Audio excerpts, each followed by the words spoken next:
Vote जिहाद के लिए क्या 125 करोड़ रुपए की फंडिंग की गई है, जिसका खुलासा किया है किरीट सोमैया ने।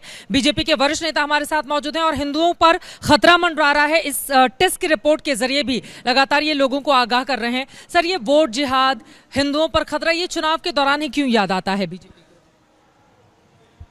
अब क्योंकि कांग्रेस वाले ऐसे उल्टे सीधे धंधे करते हैं। मैं आज मालेगांव से अभी आ रहा हूँ।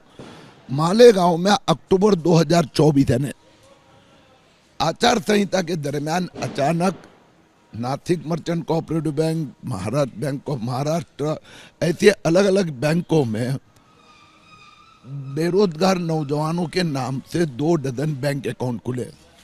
सिराज मोहम्मद और उनके साथ में दूसरे 2, एक मोइन खान, इन्होंने उनको 5-5 हजार रुपया देके और उस खाते में उत्तर प्रदेश, मध्य प्रदेश, पश्चिम बंगाल, ऐसे 7 राज्यों में से 175 ब्रांचेस में से लगभग 225 करोड़ रुपए जमा किए गए और 4 दिन के अंदर वो पैसे निकालकर उसमें से 150 करोड़ का तो हवाला भी हो गया है। ये 4 दिन से हम इसके पीछे लगे हैं। आज वो जो सिराज की और बैंक के मैनेजर के पुलिस ने गिरफ्तार किया है। CBI, ED, income tax, reserve bank, Maharashtra police, bank intelligence unit, इन सबको हमने जानकारी दी है। सभी ने होमवर्क शुरू किया है। दूसरा पक्ष ये कहेगा कि चुनाव में चंदा तो लिया ही जाता है चुनाव लड़ने के लिए, तो फिर ये पैसे वोट जिहाद के लिए कैसे इस्तेमाल? हाँ, एक तो पैसा है कि इसको देने वाला कौन पता नहीं है और कितना बड़ा नेटवर्क। तो इतना बड़ा नेटवर्क या तो राहुल गांधी खड़ा कर सकते हैं या फिर फॉरेन की कोई एजेंसी। दूसरी बात, ये जो पैसा आया भी नॉन ट्रांसपेरेंट, आचार संहिता के दरमियान गया भी नॉन ट्रांसपेरेंट पद्धति से। उसी समय पर राहुल गांधी की कांग्रेस कहती है हमें ये उलेमा काउंसिल ने समर्थन किया है। राहुल गांधी की कांग्रेस और उद्धव ठाकरे उनके साथ फोटो खिंचवाते हैं। वो कहते हैं दूसरे जो मराठी मुस्लिम सेवा संघ, वो 400 एनजीओ का फेडरेशन, ये दोनों अनेक जगह पे कार्यक्रम कर रहे हैं। हमने दोनों की बैलेंसिंग निकाल के दे दी। जो उलेमा बोर्ड है वो तो पेपर ऑर्गेनाइजेशन है और वो जो एनजीओ महासंघ है मराठी मुस्लिम सेवा संघ, सिर्फ बैंक में 500 रुपए है। तो ये पैसे आते कहाँ से? तो ये मालेगांव की बैंकों में इस प्रकार से पैसा आता है और ये पैसा हवाले के द्वारा इनको दिया जाता है। ये बहुत बड़ा खुलासा आप कर रहे हैं, बहुत बड़ी जानकारी। आपको लग रहा है कि इस तरह के पैसों का इस्तेमाल कर एक तरफ बीजेपी या महायुति को हराने की साजिश की जा रही है और दूसरी तरफ कौन है इस पैसे के पीछे, इस बारे में कोई जानकारी किसी के पास नहीं। अब उसके पीछे भी एनआईए लग जाएगा, क्योंकि ये तो बहुत खतरनाक बात है।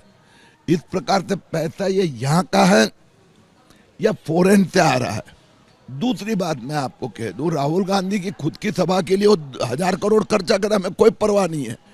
लेकिन ये जो एनजीओ और ये जो उलेमा बोर्ड की जो डिमांड है, आरएसएस पे प्रतिबंध लगाओ। जो 2014 से 2024 तक जो लव जिहाद, लैंड जिहाद के जो मुकदमे शुरू हो गए वो सब वापस ले लो। जो इल्लीगल मस्जिद है उनको मान्यता दे दो। ये संस्था ये डिमांड कर रही है। वो 10% मुस्लिम आरक्षण की भी मांग कर रहे हैं। सिर्फ उतना ही नहीं, साथ में वो ये भी कह रहे हैं कि हमें इतना 10,000 करोड़ मदरसा के लिए दो, विभिन्न डिमांड। और पैसा कहां से आ रहा है उनका? राहुल गांधी की कांग्रेस या शरद पवार उनको दे देना अपनी पार्टी में से फंड। पैसा विदेश से आ रहा है इस प्रकार से मनी लॉन्ड्रिंग करके। मुझे विश्वास है, मैंने गृह मंत्री अमित शाह जी से चर्चा की है, उनसे विनती की है। उप मुख्यमंत्री देवेंद्र फडणवीस जी ने कल से स्वयं इंस्ट्रक्शन दी है। मुझे विश्वास है कि ये मनी ट्रेल बहुत जल्दी हम पकड़ पाएंगे। तो अभी तो 125 करोड़ रुपए का आप डॉक्यूमेंट भी इसके बारे में बता रहे हैं, इससे ज्यादा भी मनी हो सकती है। ये 125 करोड़ की एफआईआर होकर आज 2 जन को गिरफ्तार कर लिया और उसमें से अभी लगभग 4 करोड़ रुपया का उन्होंने अटैच किया है।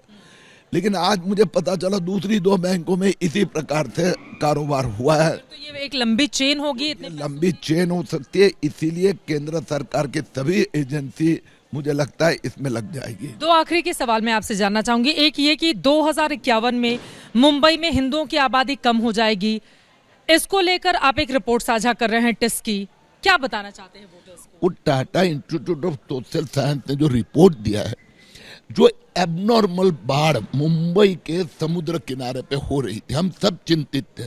अभी इन्होंने कॉन्क्रीट फिगर दिया, आंकड़े दिए।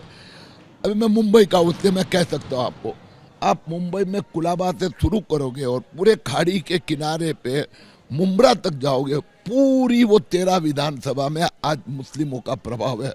उसमें से 11 में महाविकास आघाड़ी के मुस्लिम कैंडिडेट है।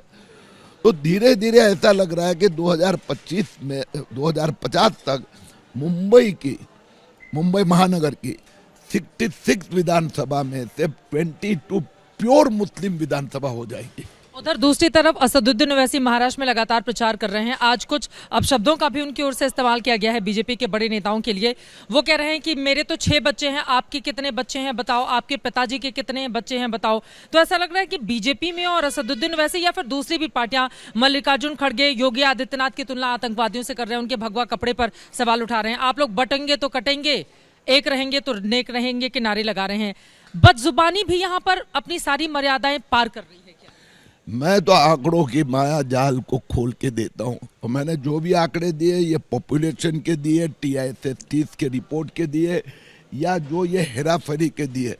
अब उसके कारण ये लोग डरते हैं। डरने के कारण अभी वो कोई कुत्ता कहता है, कोई गधा कहता है, तो कोई आतंकवादी कहता है, तो कोई जनरल डायर कहता है।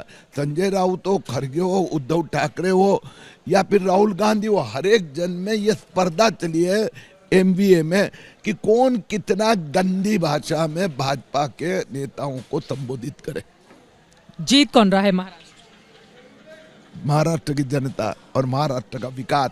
लोग विकास की राजनीति की ओर जाना चाहते हैं। कांग्रेस की विनाश की राजनीति को महाराष्ट्र नमस्कार कर रहा है। अब नेताजी की बातों में कितना दम है, इसके लिए करना होगा इंतजार। लेकिन इन्होंने 125 करोड़ रुपए को लेकर जो खुलासा किया है वो अपने आप में यकीनन हैरान करने वाले है। इसमें सच्चाई कितनी है, आगे आने वाले वक्त में जांच एजेंसियां क्या देती है जानकारी, लगातार इस पर रहेगी ABP न्यूज की नजर। कैमरामैन संजीव कापड़ी और मनोज अधिकारी के साथ Chitra Tripathi, Nashik, ABP news. For exclusive and insightful videos, subscribe to our new channel ABP Live Premium.